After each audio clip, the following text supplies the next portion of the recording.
मित्रों, महाभारत के सबसे मशहूर पात्र शकुनी को तो आप सभी लोग जानते ही होंगे। आमतौर पर यह माना जाता है कि शकुनी कौरवों के शुभ चिंतक थे और दुर्योधन बिना शकुनी मामा की सलाह के कोई भी कार्य नहीं करता था। परंतु क्या आपको पता है कि असलियत में मामा शकुनी कौरवों का सर्वनाश करना चाहता था?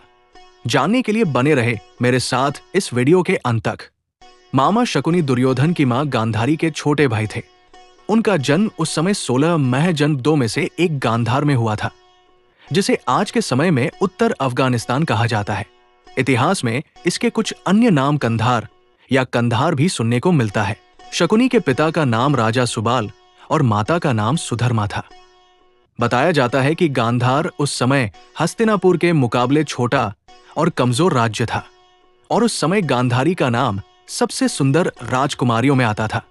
जब इसके बारे में भीष्म पितामह को पता चला तो उन्होंने अपनी सेना के साथ गांधार पर चढ़ाई कर दी और गांधारी के सम्मुख विवाह का प्रस्ताव पेश किया।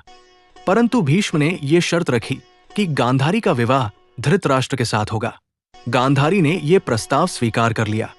गांधारी के बारे में यह कहा जाता है कि गांधारी की कुंडली में एक दोष था और उस दोष के अनुसार गांधारी का केवल दूसरा पति ही बचेगा।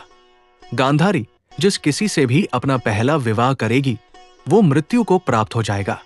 इसलिए गांधारी का पहला विवाह एक बकरी के साथ करा दिया गया, जिसकी कुछ समय पश्चात मृत्यु हो गई। जब धृतराष्ट्र को यह बात पता चली कि गांधारी का पहले भी विवाह हो चुका है तो वे क्रोध के मारे आग बबूला हो गए और वे कहने लगे कि राजा सुबाल ने उनके साथ धोखा किया है। इस धोखे का बदला लेने के लिए धृतराष्ट्र ने राजा सुबाल और उनके सभी पुत्रों को कारावास में डलवा दिया और भोजन सीमित दिया जाता था ताकि सभी भूख से मर जाएं। लेकिन राजा सुबाल ने सभी खाना अपने छोटे बेटे शकुनी को देते थे, क्योंकि उनको लगता था कि उनकी इस अवस्था का बदला केवल शकुनी ही ले सकता है। और धीरे धीरे शकुनी के पिता, भाई सब मरने लगे। शकुनी के पिता ने आखिरी सांस से पहले उससे एक वचन लिया, बेटा, हमारे परिवार का बदला लेना, हस्तिनापुर को अपने चालों से जलाकर राख कर देना।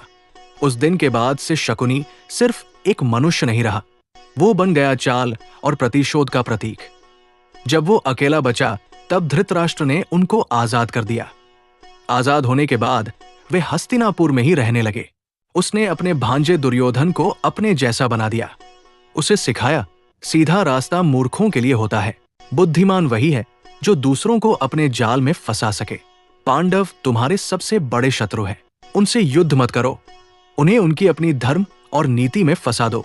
फिर आया वो दिन, पासों का खेल जुआ का खेल हुआ।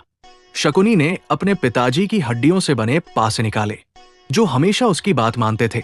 धृतराष्ट्र की सभा में सब बैठे थे, युधिष्ठिर, भीम, अर्जुन, नकुल, सहदेव और सामने शकुनी और दुर्योधन।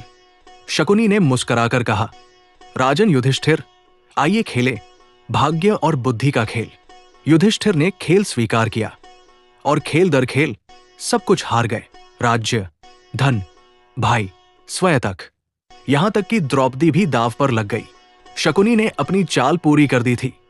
हस्तिनापुर का घर घर जल उठा था और अब द्वेष और अपमान की आग बुझने वाली नहीं थी। कौरवों और पांडवों के बीच का युद्ध, महाभारत, इसी एक जुए की चिंगारी से भड़का और अंततः पूरा हस्तिनापुर विनाश के गर्त में चला गया। शकुनी का बदला पूरा हुआ, पर उस बदले ने सब कुछ नष्ट कर दिया। यहां तक कि शकुनी स्वयं भी युद्ध में मारा गया। शकुनी ने प्रतिशोध तो लिया, पर उसने इतिहास में अपना नाम एक चालबाज, एक धूर्त के रूप में छोड़ दिया।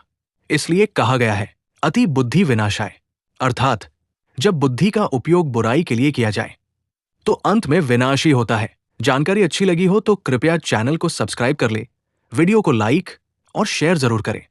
Thank you.